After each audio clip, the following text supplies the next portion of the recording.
In 1971, Northwest Orient Airlines Flight 305 took off into the night sky for what was supposed to be a routine commercial trip. Soon after takeoff, a passenger traveling under the name Dan Cooper called a flight attendant to his seat. He handed her a note, opened his briefcase, and revealed a device of wires and red cylinders.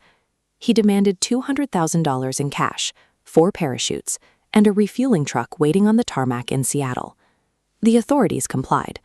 The plane landed in Seattle, the passengers were released, and the ransom was delivered. Only the pilots and one flight attendant remained on board with the hijacker. Cooper's calm demeanor and the precision of his demands suggested a high level of planning.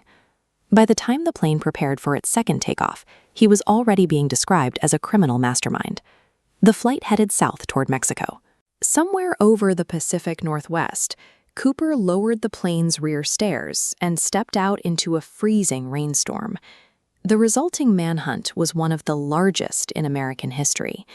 The FBI spent years scouring rugged mountains and dense forests for any sign of a body or a parachute. They found nothing.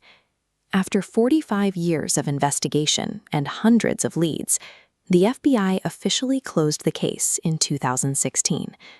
To search for decades and find no physical gear or remains suggests a flaw in the original premise. If no one actually jumped, the FBI was searching for a person who never occupied the woods. The official narrative relies on a crime scene that is curiously empty.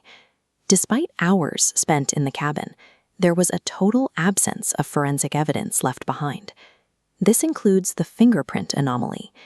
It is statistically improbable for a man to sit, eat, and handle objects in a plane for several hours without leaving a single usable print for investigators to find. Eyewitness reliability is also a factor. In an era of lax security, no independent passengers, only the crew, provided a detailed or consistent recollection of the hijacker's face. Communication followed a strict bottleneck. The pilots were isolated in the cockpit, receiving updates about the bomb and demands through one specific flight attendant.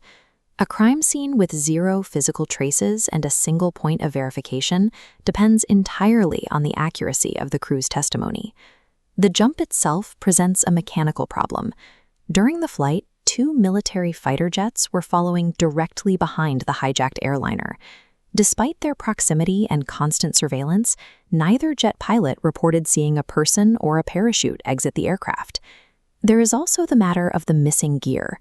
A used parachute is a large, cumbersome object that is difficult to hide or repack in the dark, yet no trace of it was ever recovered in the search zone.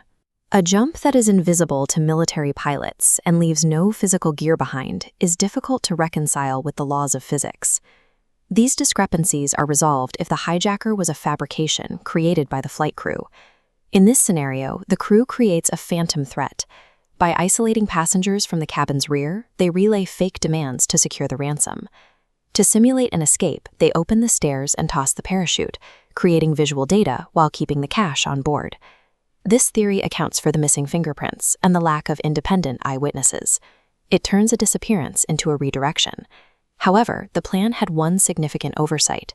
The FBI had recorded the serial numbers of every bill in the ransom. This made the money marked. Any attempt to spend it would have immediately alerted federal investigators, effectively freezing the stolen assets. 9 years later, decayed cash was found buried 30 kilometers from the jump site. The location and degraded state of the bills suggested to investigators that the money was planted to support the theory that Cooper died in the jump. The D.B. Cooper case remains a mystery because investigators spent half a century looking for a man in the woods, rather than questioning the people who never left the plane.